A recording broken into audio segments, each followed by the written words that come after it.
Okay, so we're going to be recording this session. Jana and Michael, thank you for joining today. We have a couple others that couldn't make it, but we're recording the session for them.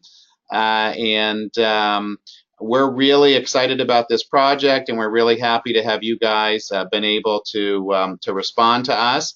What we wanted to do today, I know I emailed you with sort of general, this is what we're trying to do, but it seemed like the next step would be to show you a little bit more realistically, what is the problem we're trying to solve, so you get an idea of where we're going, and then we'll take a look at some of the new tools that we have to develop actually interactive lessons and activities, and then we'll talk about how all that ties together and conclude with any questions that you guys may have, with the goal of working towards getting contracts out and getting started on this project. So that's the vision for today's session.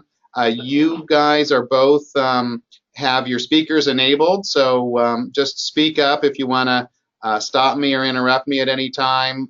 You can. You're welcome to. Sounds good. So, what's the problem we're trying to solve for? We currently offer digital versions of our atlases through the Stratalogica platform. And what we're looking at now gives you an idea. We're in Stratalogica. This is our digital atlas program. Michael, I know you're familiar with this. Jana, have you been in the Stratalogica platform ever? No, I haven't. Okay, so this is a digital mapping platform that we acquired from Nystrom Education and has all their geography content in there. But we've run up against some things that we're not totally happy with, and we think could provide a better user experience. If I were to click on the, oh, I'm not sharing my screen. I was gonna say, I don't see it. You don't see anything. Do you see a desk atlas now? Yes. Okay. Let me see. I'm still not seeing it. Oh, he has to accept. No, you don't have to accept with this program. No. What are you seeing, Jana? Just the welcome, like sort of blank? Yes. Okay. It just popped up. I got it. Okay, good. So this is an e-version of the Nystrom Desk Atlas, and it's in Stratalogica. And let's see here if I can go along the bottom. I can navigate to different areas. You see, it's got this sort of flip book functionality.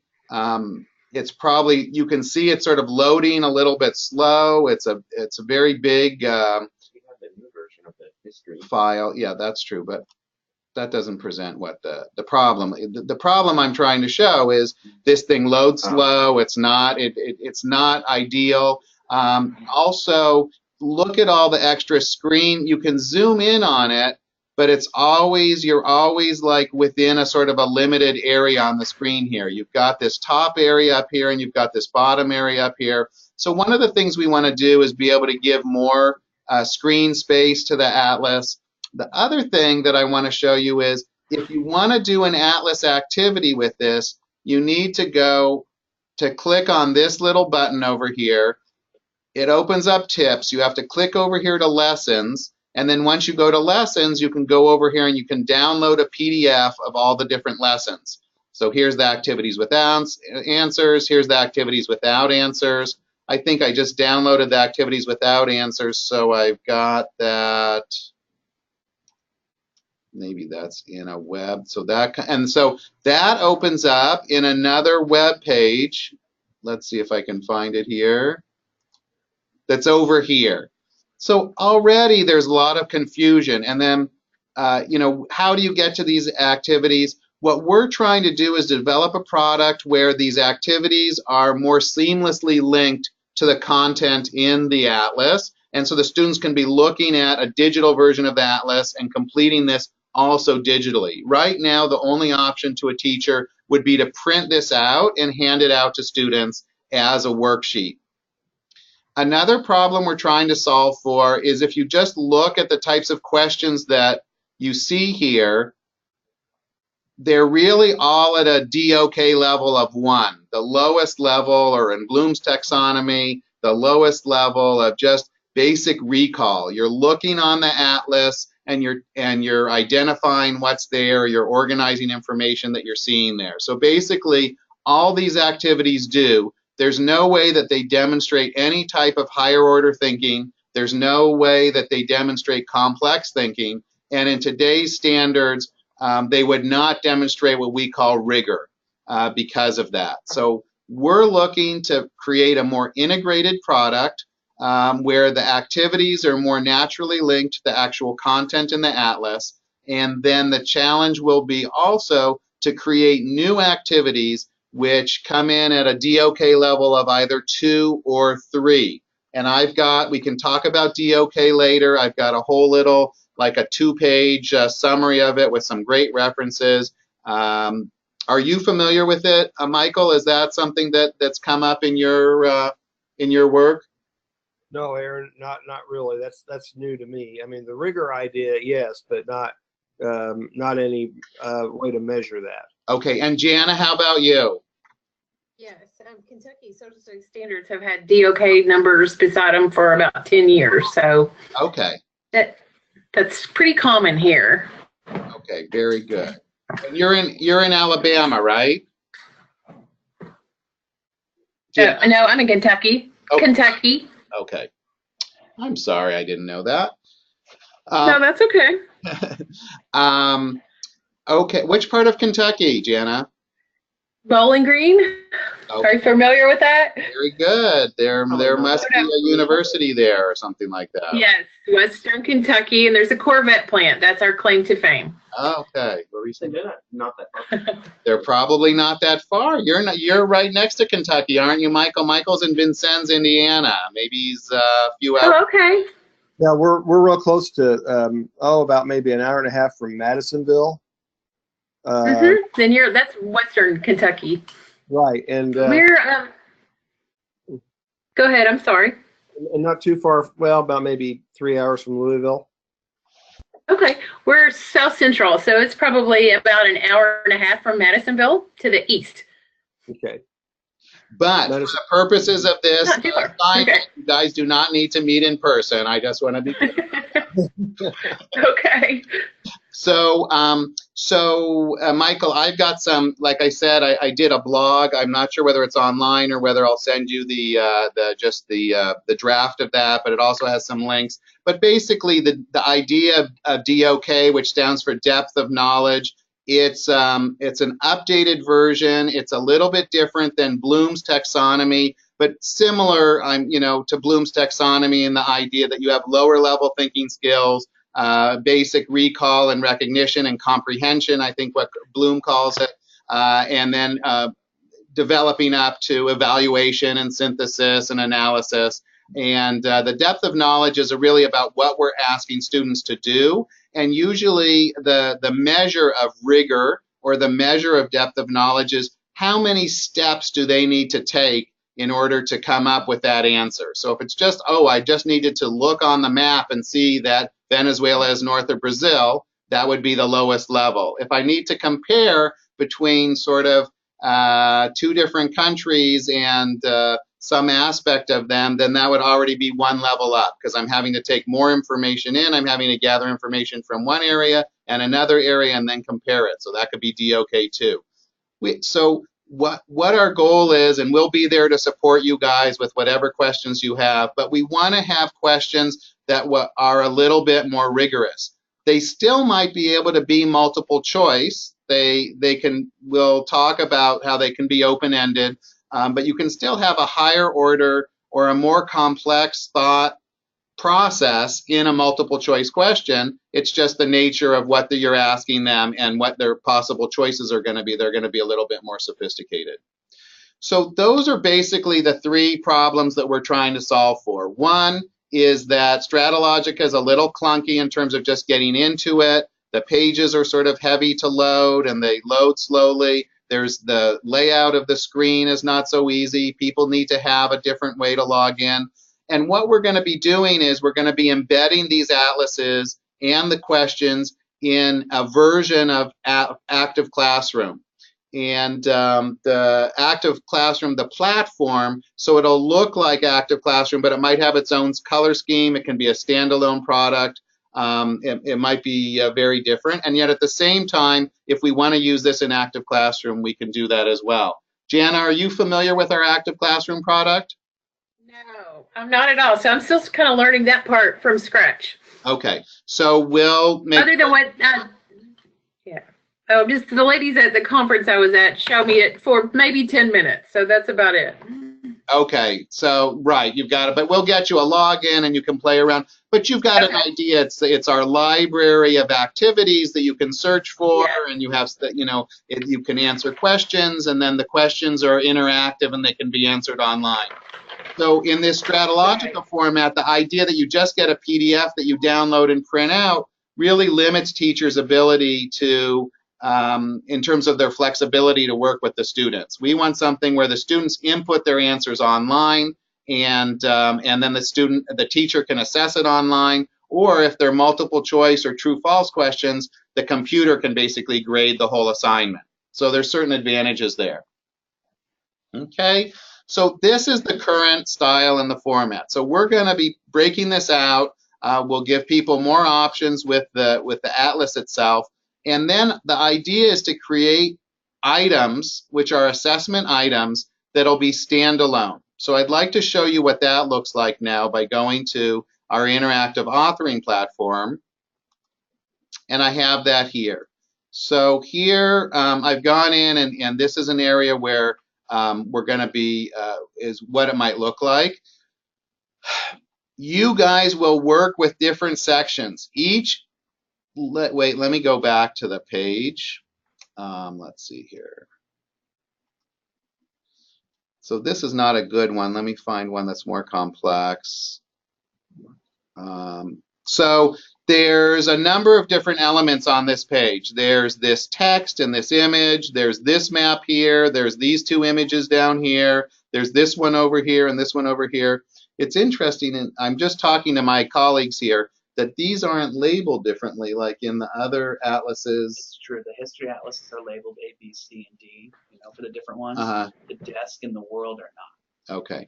So, but what we're going to do is you're going to be creating your Atlas questions based on, a single image. So we're going to be taking this. So this 2-page spread might end up having 4 or 5 different assessment questions that are associated with it. And we'll have to find out a way where you indicate, we're not going to ask you to place the images, but you might say, use the image for plate tectonics instead of actually placing that image. Let me go back to that.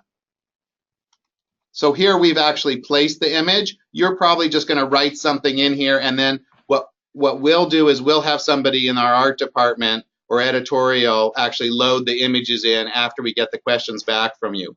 But you guys are going to develop questions based on specific sections, and down here we have the question, what is the world's highest plateau? This was taken directly from the activities, and then we answer that, we click next. Here's another type of thing where use the elevation map to rank them from highest to lowest. So I'm going to assume that the plateau of Tibet is higher than the Ural Mountains. And this is now, you can see me dragging and dropping. This is what we mean by our interactive authoring platform, that it's going to give you guys some templates to be able to do more interesting things, or for the students to be able to do more interesting things with the information that they've got. So that's where you guys are going to come in. What kind of, then there's 60 different templates, different ways that they can drag and drop or fill in, and you'll play with that a little bit and get a better idea about what's out there. Here's another one where we're going to look at this prompt, and we're going to say, and it's asking us to put in, how many inches and go in each place. And we drag them and drop them to the appropriate place, and then we can, check it to see whether that's right or wrong, or go on to the next one. Here's a different type of activity. Fill in the blanks here. So you guys will have control over which activities you want to use. And then here's another one, between what 2 latitudes does the cross section represent? And this is a fill in the blank. I'm going to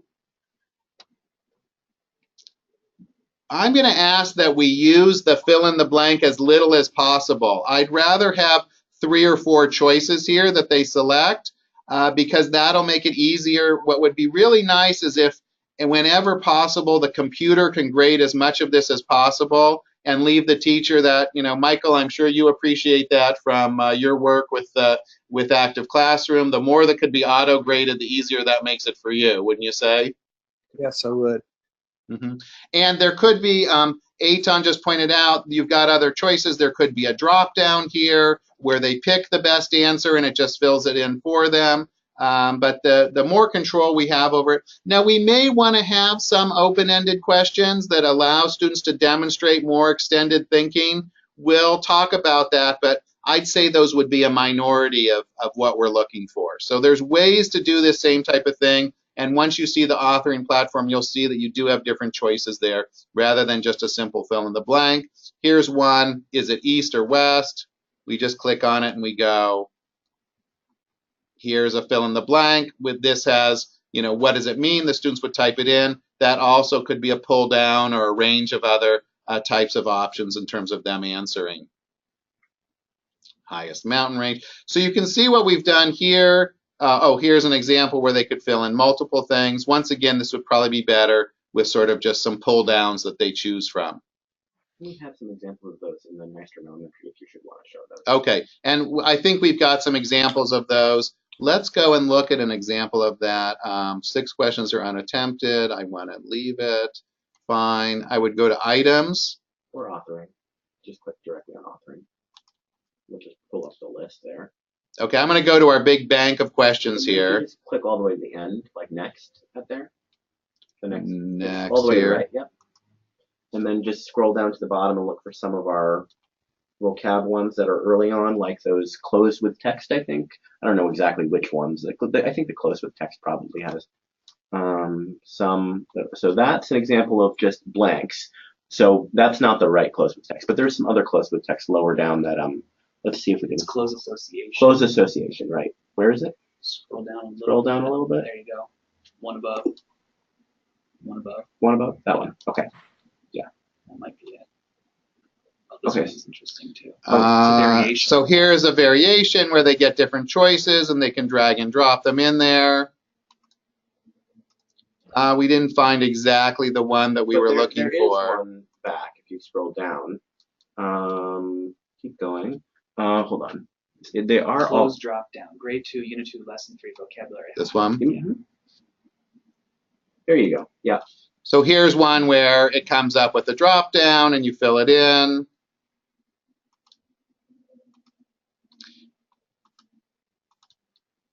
And remember, when we talk about higher levels of DOK, just because the answer is sort of simple or in a format that doesn't involve a lot of thinking, it doesn't mean that what they have to go through to get to that answer isn't a rigorous type of process or doesn't involve multiple steps of thinking through what they're doing. So not every DOK level 3, like a lot of DOK level 3s could be a short answer where they're comparing and contrasting and citing with evidence. But there's ways to sort of make them think about evidence that they're bringing in the comparison and contrast still within this format. And that's going to be the challenge for you guys to come up with the creative ways to demonstrate that.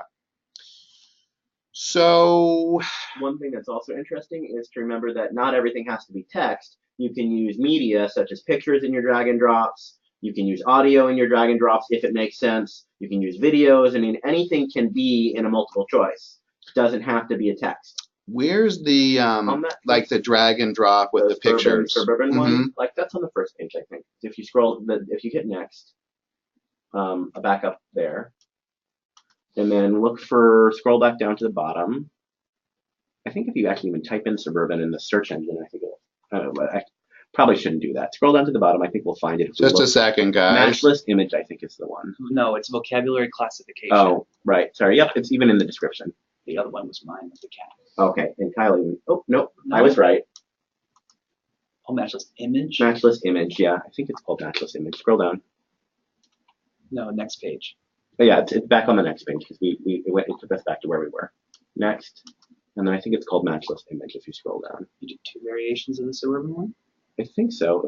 If you click on matchless image, it's a little higher up where you are. Keep going up. Keep going. Yeah, that one. I think that's it. This is one of them. Yay. Yep. Okay, so here's another example what we wanted to show you: urban, suburban, rural. And obviously this is designed for, say, younger students, but this could be, a good thing that we can do as well with older students. And you guys are both going to be working at a sort of a high school, middle school or high school level. But it just gives you an idea of some of the options that we have available. And you guys, instead of putting images in, you could find images on the web and just put them in as placeholders for us to find, and we'd have to replace them. Or you could just put a word there and saying picture of farm, picture of house, picture of buildings, and then we'll insert the images later for you. There's even sorry, are you talking about here, like if we found, say, a short video on YouTube that we could just provide the link, or how would you like to do that? You could do that, but remember the prompts that we want you to use, Michael, are going to be the images from the atlas. So, okay. So you may want to use a short video from YouTube and have them compare. Look at the atlas and it shows this and this. Watch this short clip, and then they have to answer a question based on comparing the video clip to the image from the atlas. That's conceivable that could happen, but mostly your prompts are really going to be the content from the atlas. And Michael, yours with the U.S., I think we'll have you working on the U.S. History Atlas. That would be something where it'd be really you'll have more than enough content just with the what you see in the atlas. And you're familiar with a lot of those atlas activities anyways. Wait, is it this atlas that we have in Active Classroom? It's not the 5th grade one, right? No, it's U.S. history. And Okay, good. Yeah. Yeah, it's different, I think, Aaron. As a matter of fact, this is called what? Atlas of U.S. History? Right. I think that's what we have in Active Classroom as well. Let me bring in my colleagues here, Eitan and Kyle, to see whatever they want to add to our conversation, and then we can open it up to questions.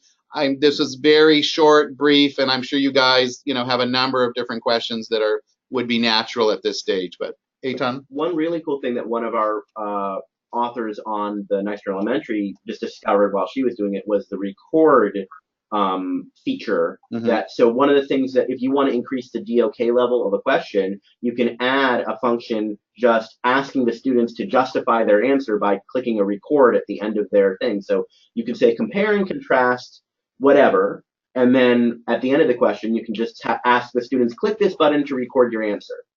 So you can always ask them to just click and say why they chose their answer in any question that you want. Now, the only problem with that is that it's not auto-scorable, but the teacher has to listen to every answer in order to grade it. But it is interesting. It is just there's different interesting things you can do if you want to find unique and creative ways to increase the DOKs of your things. There's a variety of different things you might be able to do, and that was just one really cool idea that Frederica had. Okay, so thank you for that. So in terms of, what do you guys need to do to really assess that? Well, how will we work? One is we will give you guys access to this authoring platform so that you can, we'll point out maybe some other examples you're going to look at, but you can basically click through all these other examples. We've got authors creating a number of different activities for different products that we're working on, and you can get us an idea of what else is there. There's also, where's the overall templates where it shows them all the different things when you start a new one? Go to authoring and then just click create button. So if I'm going to create a new one, the first thing it'll do is it'll give me a choice of all these different types of things. So you guys, your first step is just to spend time getting an idea of what are the different things that I can do. Here's a cool highlighting thing. We can highlight. You could have them click on parts of a map. You would create a hotspot in the map, and you could ask them identify, Australia, and they have to click on that, and then they would get that right or wrong. They can highlight sections of a of a text. There's shading in different areas or circling an image. The only downside of this one, like where they're circling an image, is then the teacher, that is not auto-scored. Something like that would have to be graded by the teacher. Whereas this one, if they're selecting a section, it would be auto-scored. There's fill in the blanks, there's multiple choice. So you can get an idea of a lot of different, here's the written and spoken, here's the audio recorder that's there,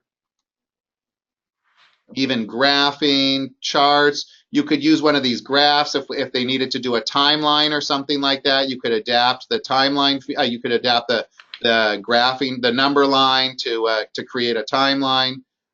So there's really, so each one of these has a number of different elements. That's where I think we came up with the idea that there's probably 60 or more different options available to you in terms of creating these assessments. Cool, especially with maths. Label, image, drag and drop. This one's pretty cool. It allows you to put in an image, for example, here, and they have to, so we put in the image and then they have to label the different areas. And that could be from a pull-down menu. You know, is this North America, South America? You'd have a list of all the continents here, and they'd have to select which ones. Or it could be drag and drop. A lot of options there to you. We will also send you a physical copy of the existing activities and the existing atlas, as well as give you access to it via Stratalogica if you need digital access for any reason. But we want you to be able to, you know, have that at your fingertips. Now, part of this project is going to be easier, and that is that we are willing to have you use a percentage of the existing questions that are already there. So all of these activities are already there. We just saw that worksheet from the Desk Atlas, and we're saying you can use some of these, but we want to make sure that we've got enough that demonstrate that higher level of rigor. So those are going to be the new ones that you create. I suspect if we say that these are going to be DOK 1, 2, and 3, it goes up to level 4, but level 4 is usually refers to like doing a research paper or really doing something that involves a lot more thought and process. So say we have DOKs level 1, 2, and 3.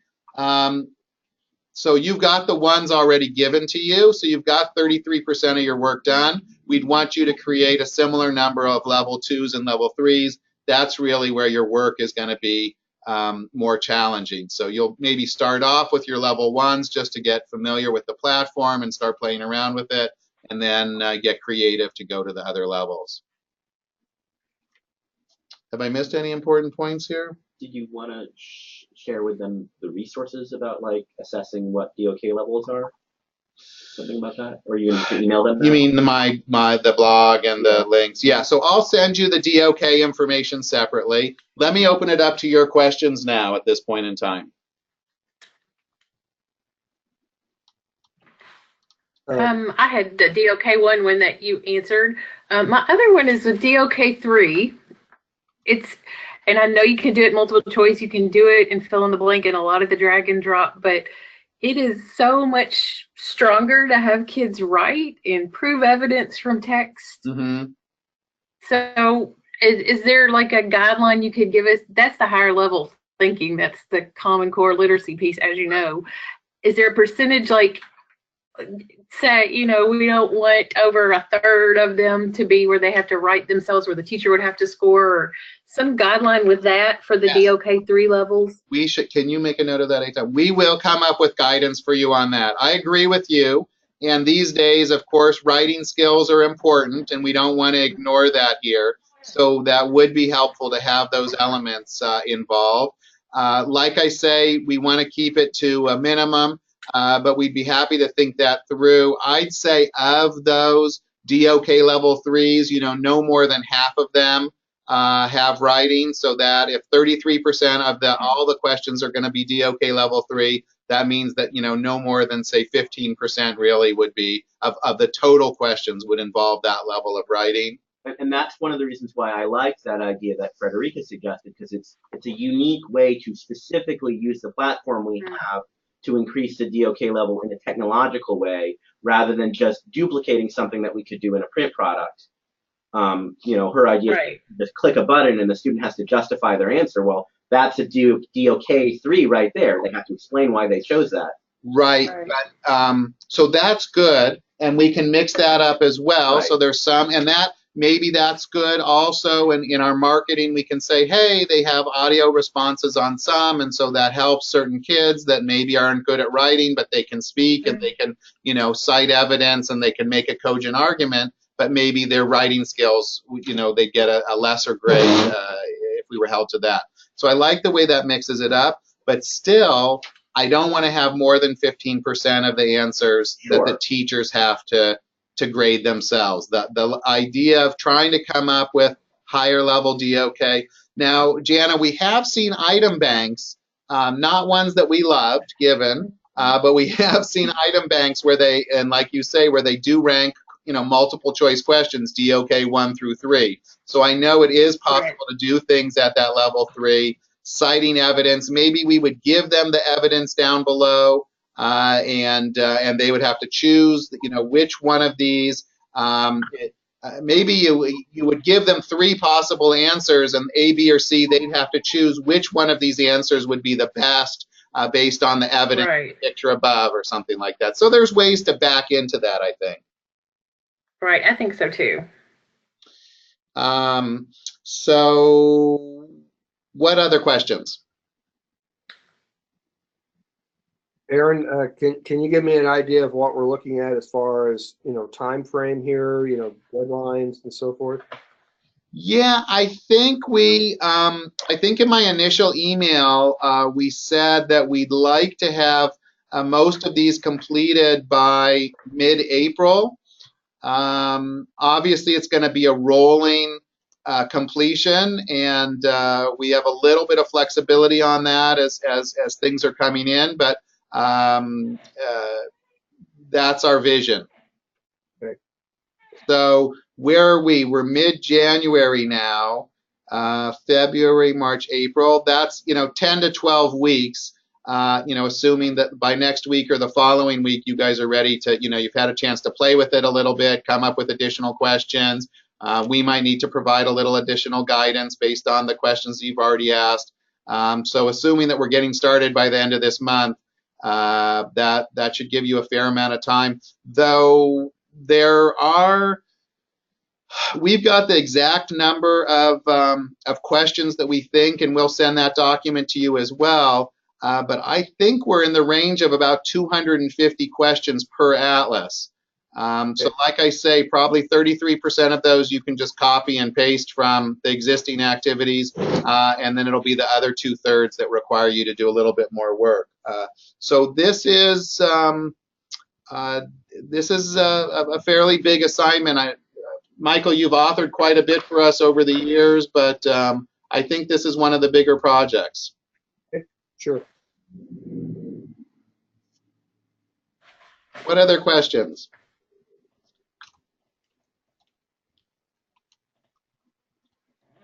Deanna, does this look like something that you're interested in? Does this appealing to you guys, or do you have concerns, or what can we tell you? Certainly, I'd be interested, Aaron. Are we looking at? So you're looking at a different atlas than what is already in an active classroom. Is that correct? No, I think it might be the same. I think we have this U.S. I'm going to switch to the U.S. History Atlas now. That's the CCSS. Oh, okay, but that's just the lessons are different. But this, Kyle, you're pretty sure this is what we have in here. Do you want to see the new version of this then? What do you mean? Oh, you're on the live site, not the test site. Okay. So, Michael, I think that these are going to be basically the same. We're going to use this to replace what's in Active Classroom. It looks very similar to what I did a little bit of just surfing this afternoon, just to, because I thought this is what we're going to be looking at, Aaron, and yeah, it's the same. Right. So our vision is to, in Active Classroom, it's one step better than what we have here in Stratologica because the activities are integrated, but there's still just those DOK level 1 and they're all just fill in the blank. And we want to take advantage of this sort of a little bit more interesting authoring tool that would allow kids to click on the map and or identify things. We'll have to think about how we're going to deal with images if we want them to do that. I'm looking at my team now. It's one thing for you guys to say, use the map here, map B of trading empires of West Africa, but if you actually want to create a hotspot on there, you'd need to have the image. So there's still some things that we might need to figure out in terms of how to work with this. Now, Jana, do you have a background in history or geography that would lend a particular title to be the good one for you to work on? Either world history or U.S. history. I am, to be honest with you, working on a world history inquiry book with inquiry lessons. So I'm in the midst of reading about that and researching that. So that's in my mind. But also that I'm a history major and taught history, U.S. and world. So either one of those would probably be more my comfort zone. Okay, well that worked out nicely because does that work? Yeah, because I think Michael's got a nice background in U.S. history and government, and this is okay. the edition, right? So, World History 2E. So the world history. The one below this. Yes. Oh, it's the. So I still got the wrong one. Oh, world CCSS is a different one. Yeah. Is this the new one? No. Here it is. Okay, yeah. So, yeah, and these are pretty rich. So to the extent that Michael was talking about going and grabbing a YouTube thing, I don't think you need to. I think you've got all the prompts and the content you're going to need right here. I don't think that much of this project at all will involve research per se. It's really just figuring out what's the content that we have here, and what format should I use. Okay, that looks great. Yeah. I think I just need to get in there and play around with it and look at what you're talking about, so I'm familiar with the resource itself. Good. Okay, so let me talk